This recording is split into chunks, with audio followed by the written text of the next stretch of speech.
الحمد لله وكفى وسلام على عباده الذين اصطفى اما بعد۔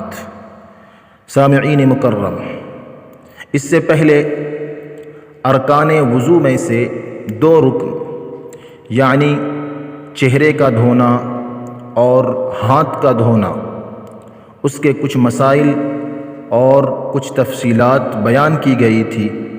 اگر آپ نے وہ کلپ نہیں دیکھی ہے تو لنک ڈسکرپشن میں موجود ہے، وہاں جا کر کے آپ اس کو ضرور دیکھیں۔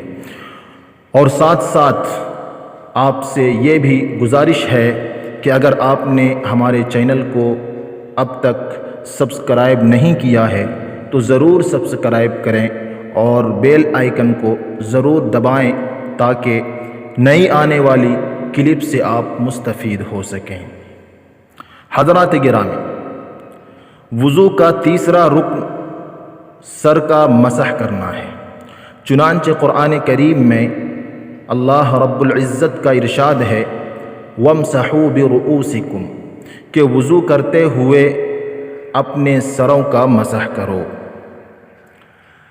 مسح کے معنی لغت کے اعتبار سے کسی چیز پر ہاتھ پھیرنا ہے، اور شریعت کی اصطلاح میں مسح سے مراد کسی مخصوص عضو پر تر ہاتھ کا پھیرنا۔ مفتابہی اور مشہور قول کے مطابق سر کے 1/4 حصے کا ایک مرتبہ مسح کرنا وضو میں حنفیہ کے نزدیک فرض ہے، البتہ پورے سر کا مسح کرنا مسنون ہے۔ یہ جو 1/4 حصہ فرض ہے جس کا مسح کرنا، یہ 1/4 حصہ خواہ سر کے اگلے حصے کا ہو یا پچھلے حصے کا، دائیں طرف کا ہو 1/4 یا بائیں طرف کا۔ اور سر سے مراد پیشانی کے اوپر سے جہاں سے عام طور پر بال اگتے ہیں وہاں سے لے کر دونوں کانوں کی لو کے مد مقابل جو سر کا حصہ آتا ہے وہاں تک کا حصہ سر کہلاتا ہے۔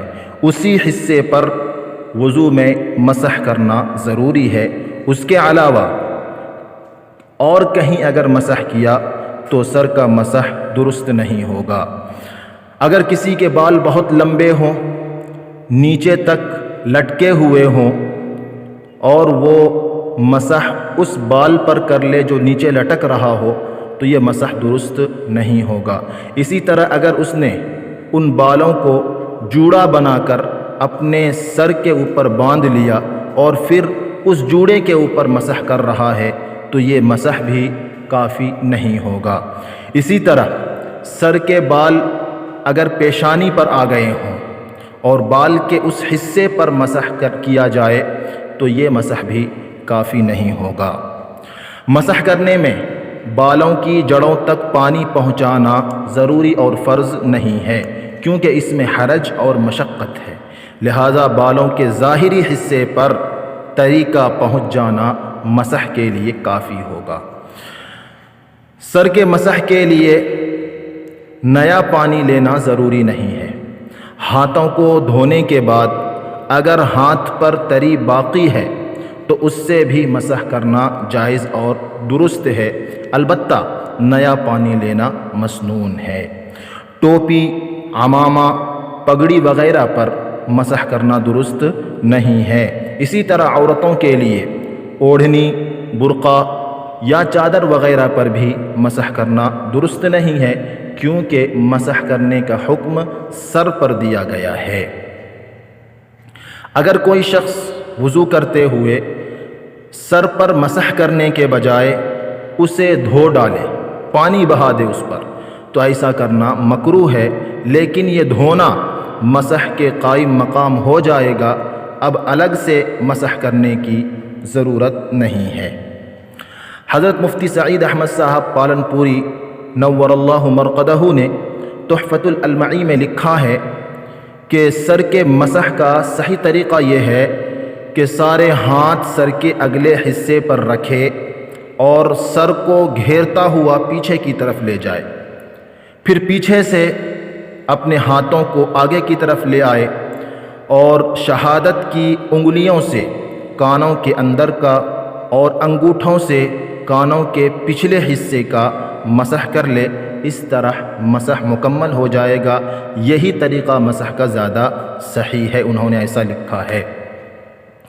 کانوں کا حکم سر کے تابع ہے، لہٰذا بہتر یہ ہے کہ جس پانی سے سر کا مسح کیا جائے اسی سے کانوں پر بھی مسح کر لیا جائے۔ البتہ اگر کوئی الگ سے پانی لیتا ہے، علیحدہ پانی لیتا ہے تو بھی درست اور جائز ہے۔ سر اور کانوں کے ساتھ وضو میں گردن کا مسح کرنا بھی مستحب ہے، اور اس کا طریقہ یہ ہے کہ ہتھیلی کے نچلے حصے سے گردن کا مسح کر لیا جائے۔ بس اخیر میں آپ کو متوجہ کرتا چلوں کہ مسح کا فرض اگرچہ چوتھائی سر پر مسح کرنے سے ادا ہو جاتا ہے، لیکن اہتمام کے ساتھ پورے سر کا ایک مرتبہ مسح کرنا حنفیہ کے نزدیک سنت اور مسنون ہے۔ اگر کوئی شخص اس سنت کی ادائیگی میں بلا عذر لاپرواہی برتے، کوتاہی کرے تو وہ شخص گنہگار ہوگا۔ بس اسی پر آج کی اس کلپ کو ختم کرتے ہیں۔ فقط واللہ اعلم بالصواب، وآخر دعوانا ان الحمد للہ رب العالمین۔